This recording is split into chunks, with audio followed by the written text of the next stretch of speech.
Hello everyone. This video is just going to go through this trigonometry quiz review, and this quiz covers the unit circle and then law of sines and cosines, which is what we've been working on for the last week or so.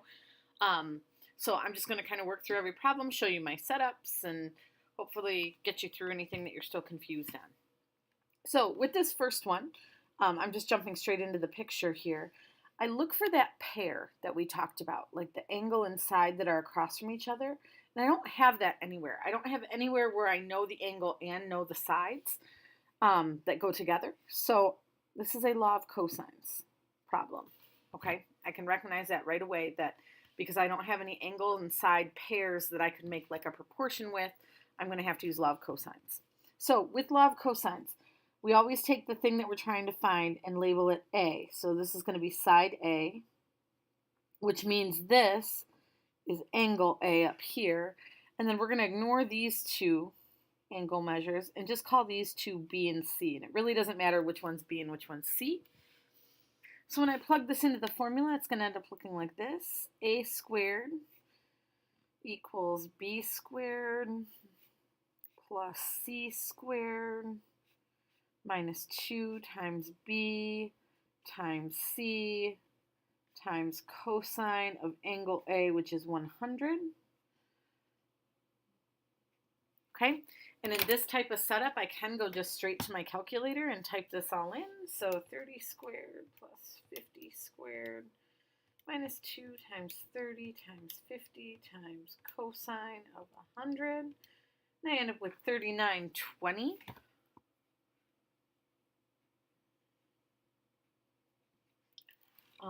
Point, I don't know, 94. And I'm not too worried about what decimal I wrote down there, because my next step then, because this is an a squared, is to square root this. Okay, so I'm going to go square root of that answer. And what I'm using there is the ANS button on the negative sign. When I plug that in, first of all, it saves me from having to retype that decimal, and it pulls back that previous answer and puts it down here in the square root. Okay, so square root of that answer is 62.6. Looking at my triangle, that seems reasonable to me, so that's what I'm going to put down as my answer here. Okay, let's look at the second one. The second one is a very similar setup. I think they only changed the two numbers on the sides. So again, I'm going with law of cosines, okay, because I don't have that pair. Call this side A, which makes this angle A. Ignore these. Let's call this B and C. So A squared equals B squared plus C squared minus 2 times B times C times cosine of angle A, which is 100. In my calculator, I'm going to go 90 squared plus, 150 squared minus 2 times 90 times 150 times cosine of A. So I get 35,288.5. And then square root. And I get that A is 187.9. And looking at my triangle, that seems like that could be reasonable. So 187.9 yards.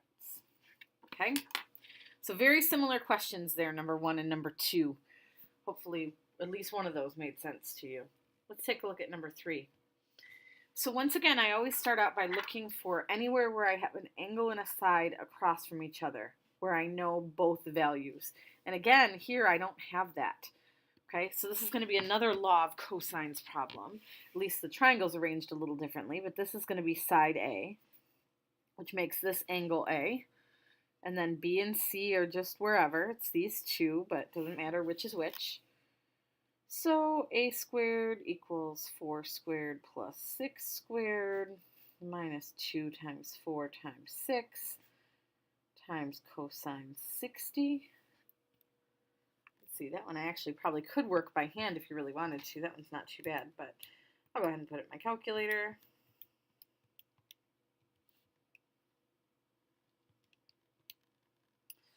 you get 28 exactly. I thought that was going to come out to a nice happy whole number. But now I have to take a square root of that, and it's not going to be so nice anymore. It's going to be 5.29 or 5.3.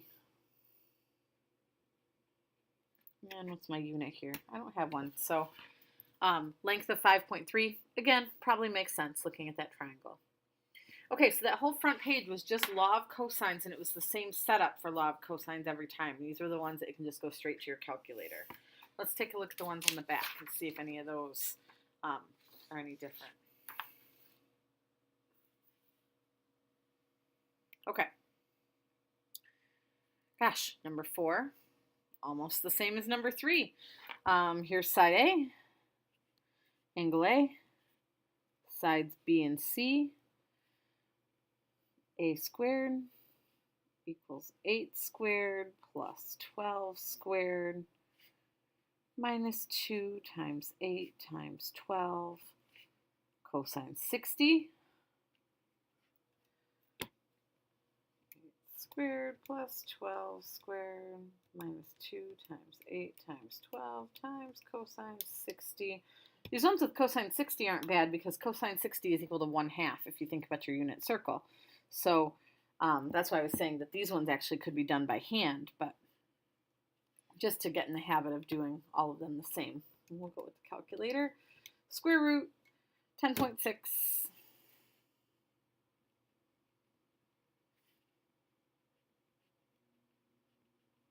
Okay, finally, this next one's a little bit different. Okay, this next one is, we still look for that same thing. So I'm looking for an angle side pairing across from each other. I still don't have that because I don't have any of the angles. Okay, so I'm still going to be using law of cosines, but this time I'm missing the angle, and I have the side length. And these are the ones that work a little bit differently that you have to take some more steps for. So I'm going to still start out with my A's. I'm going to call this angle A, which makes the 16 side A. You always have to get your A's placed first. And then the B and the C don't matter, which is which. So this time when I fill in my formula, I know my A squared, so I'm going to go 16 squared equals 11 squared plus 23 squared minus 2 times 11 times 23 times cosine of an angle that we don't know. Okay, that's what we're solving here. And these are the ones that you're going to take in pieces. So I'm going to do the 16 squared, the 11 squared plus 23 squared, and then these three numbers, I can multiply them together, but they are attached to the cosine of A. Okay, so 16 squared is 256. 11 squared plus 23 squared gives me 650.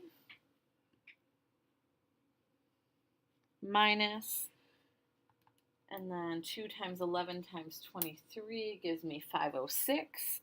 I'm still not going to subtract here because that 506 is attached to the cosine of A with multiplication.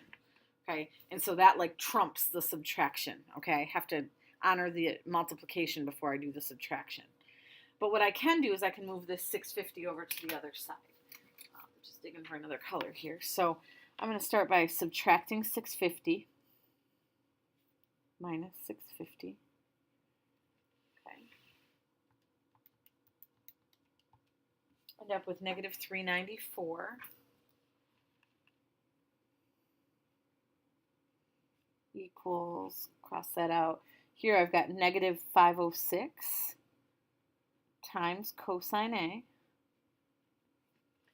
Then I'm going to get rid of that negative 506 by dividing. So divide by negative 506, divide by negative 506. And you are going to get a decimal here, and that's okay. I get 0.7787. So really, really important that you not round this decimal off too short. Okay, notice I went for 4 decimal places. And even then, in my calculator, I'm going to try to maintain this entire decimal length, because if you just round this thing to like 0.8 or even 0.77, something like that, your angle is going to come out off. All right, you need to really be using this entire decimal here. So At this stage of the game, when you have something equals cosine A, to find what A is, you're going to do the inverse cosine of that decimal that we got. But again, in my calculator, I'm going to do second answer to use the entire decimal. And I get 38.8. It wants it to the nearest tenth, so I'm going to go 38.9 degrees. Okay, so anytime you start a problem and you know that you're looking for an angle measure, you know that at some point in the game you're going to have to do this. Okay, you're going to have to do an inverse. All right, so let's try this next one. Next one, again, looks very similar. Oh, didn't mean to include the number 6 line in there. That's all right. Notice it's actually the same triangle as number 5, but you're looking for a different angle. And so what that's going to change is you're going to call this angle A, but that makes the side 11 be the side A. And then these two are the B and the C. Still doesn't matter which is which. But now when I start my formula out, I'm starting with 11 squared equals 23 squared plus 16 squared minus 2 times 23 times 16 cosine of mystery angle. Remember to do this in chunks. Okay, 11 squared is 121. 23 squared plus 16 squared is 785. Minus 2 times 23 times 16 comes out to be 736.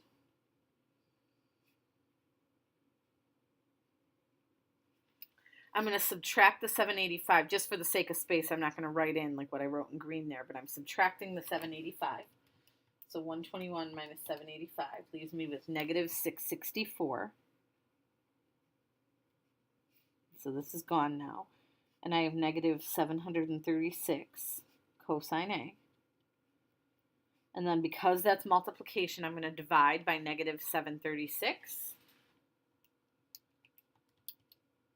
And I get 0.9022.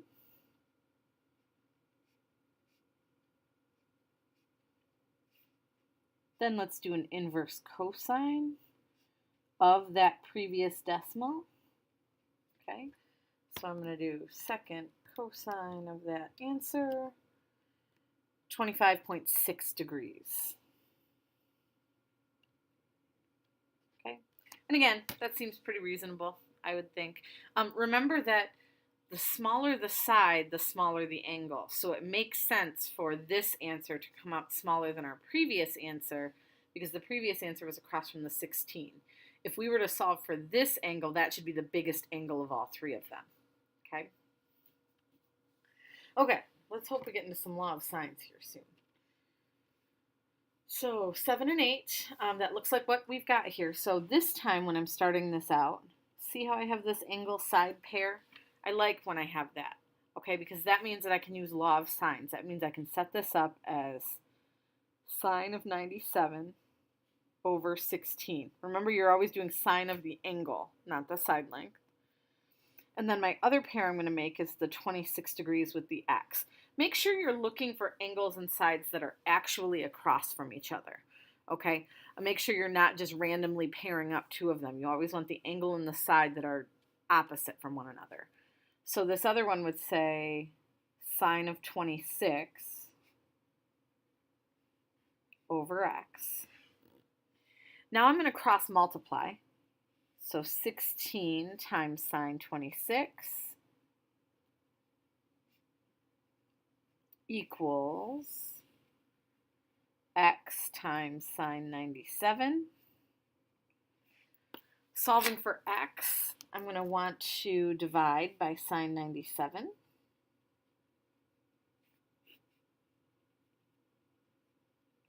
And then this whole left side I would type straight into your calculator. Okay, this is going to go. And when I type that in, you do want to be careful. Let's see here. Whoops. 16 sine 26. Make sure you close the parenthesis after the 26 before you go to divide by the sine 97. Otherwise, you're taking like the sine of a sine, and that's kind of weird. Okay. Nearest tenth here would be 7.1. 7.1.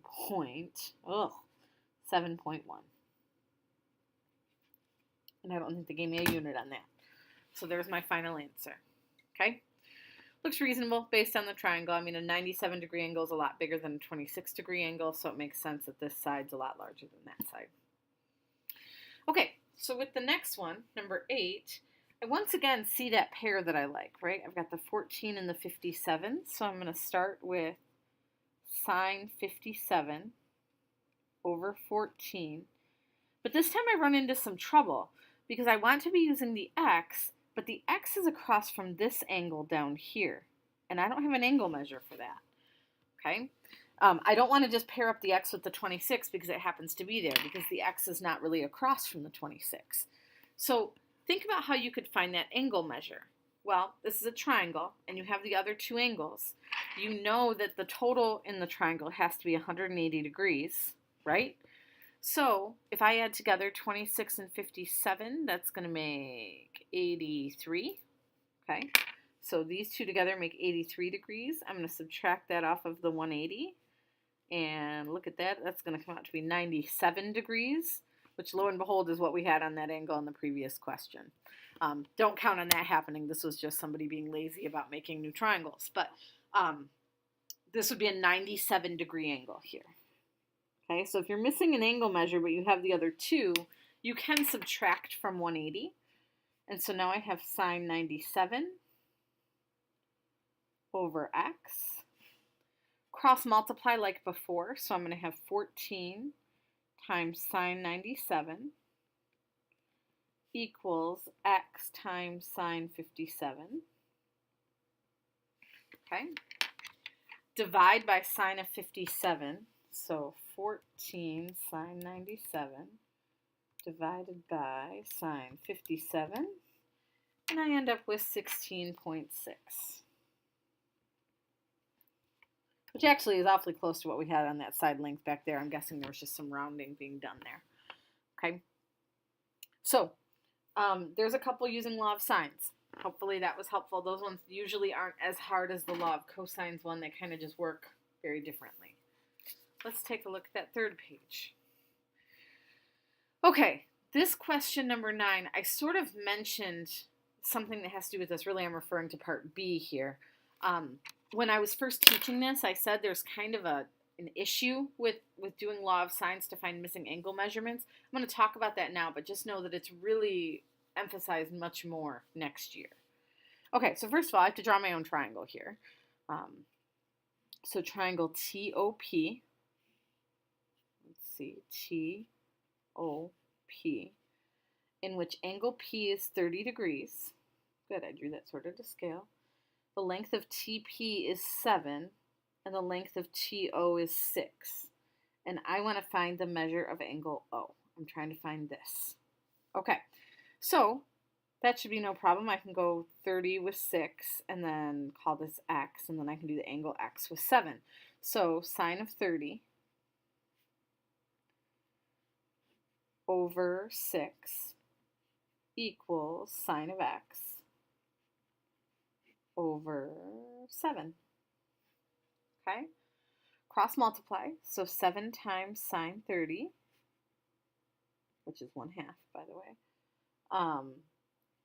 equals 6 times sine of x. And I'm going to divide by the 6 here, so 7 times sine 30, divided by 6, come out to 0.583. And notice that sine of x. So then from there I'm going to do an inverse sine. And I end up with x being 35.7 degrees. Okay, so that's my answer for number 9 there. 35.7 degrees. Okay, here's the issue with law of sines. There's actually a way that we could have drawn this differently and had this angle come out differently. And I apologize, my picture here was not very good. I just drew a random arbitrary triangle. If you look, my angle doesn't look anything like 35.7 degrees, okay? Also, my 6 and my 7 are very different lengthwise. So if I actually drew this thing to scale, you would see that this angle should be much, much tinier, okay? And then there's a way that you could draw it a different way where this is actually an obtuse angle, but have both of these side lengths still work. So we'll talk about that in class, what that picture would look like. But I want to talk about this right here.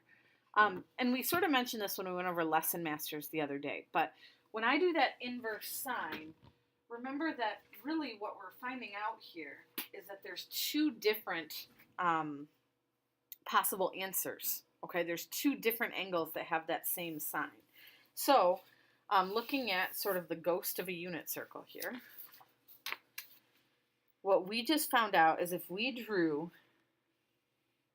a 35 point, what was it, 35.7. If we drew a 35.7 degree angle, okay, and then we went to find the coordinates right here, it would be whatever the cosine is, and I don't know what the cosine is, we could figure it out. But we knew that the sine was 0.583, okay? That's what we had back here. 0.583 equals sine of x, and we know that the sine is always the y coordinate, right? So if I go straight across my circle like this, there would be another angle over here, okay, where the coordinate would be the exact same thing except the cosine would be negative, except we don't really care about the cosine, right? So it would have a negative cosine, but it would also have 0.583. So we asked our calculator, what angle has a sine of 0.583? And it gave us this one. But there's another answer over here. Okay, whatever this angle is also has a sine of 0.583. Okay? So we know that this would be a 35 degree angle, 35.7 degrees down here. But to figure out what this is in terms of the unit circle, we want to know, like, how many degrees would it be from here? Okay, that total spin, how many degrees are we talking? Well, we know this is 180, and then we're going backwards 35.7 degrees, right? So I can find that answer by going 180 minus 35.7. And I would find that this is a 144.3 degree angle, okay? And if you look at this, sine of that answer, notice it, now it came off a little off because we rounded, right? We rounded that 0.583, we rounded 35.7. But the sine of that angle is also 0.583, okay? But if we were to do the inverse sine of that, it's going to give us back this 35.7 degree. It's not going to give us the 144 degree angle. So there's more than one angle that have the same sine and the same cosine, okay? And that runs into trouble with law of sines because it is possible to have these angles over here show up in a triangle, right? You can have angles bigger than 90 show up in a triangle. Now, why didn't we ever worry about this when it came to law of cosines? Like up here, right? When we did inverse cosine, we never had to worry about, is there another possible angle that has that cosine? The reason for that is sines go together going left to right. Cosines have the same going up and down. So the other angle that would have the same cosine would be down here in this quadrant, okay? And you can't have those angles show up in any triangle, even if they're not right triangles, right? You can't have like a 300 degree angle show up in a triangle. So cosines have twins too. We just don't care about them when we're talking triangles because they're not possible in a triangle. But sines, you can have these angles show up in a triangle. And so when you're using law of sines to look for angle measures, you just have to be aware that there's always two possibilities. And that's why if you look at that question, it's specified here, angle O has to be acute. That's what your calculator is always going to give you, is the acute angle, okay? But there is another possibility if we're not sticking with acute land, okay? Okay, so real quick, these last few questions, 10 through 14, are just from your unit circle. And I just realized there's not any radians on there. That's kind of a bummer. But actually, I don't know that there are any radians on your quiz for this one, so don't worry about that. All right, so sine of 390, I would subtract 360 from that and find that this is actually in the same position as 30 degrees. Okay. And 30 degrees has coordinates square root of 3 over 2, comma 1/2. Okay. So the sine would be 1/2.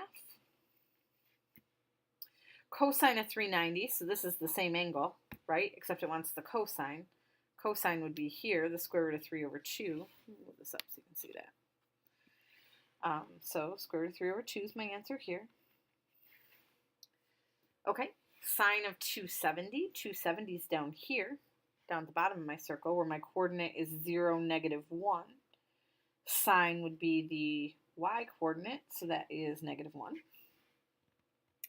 Tangent of 180. 180 is over here.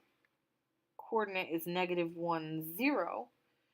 Tangent is sine over cosine, so that would be 0 over -1, which is just 0. Okay, so tan of 180 is just 0. And then tangent of 330 is down here. This is 330 degrees. Okay, now you might not know the tangent of that one off the top of your head, but I had encouraged you to memorize the tangent of 30 off the top of your head. And remember, all 4 of these angles here, like when you go in that rectangle, all of those are going to have similar tangents. The only difference is going to be whether they're positive or negative. So the tangent at this point, hopefully you had memorized as square root of 3 over 3. That means that the tangent down here is negative square root of 3 over 3. Whoops, negative square root of 3 over 3. Okay. So those were just more of what was already on your quiz, already covered on your unit circle quiz. I think you'll probably be okay with those, but just wanted to make sure you were clear on everything else there. So, okay, good luck with the review, and be ready for your quiz on Monday.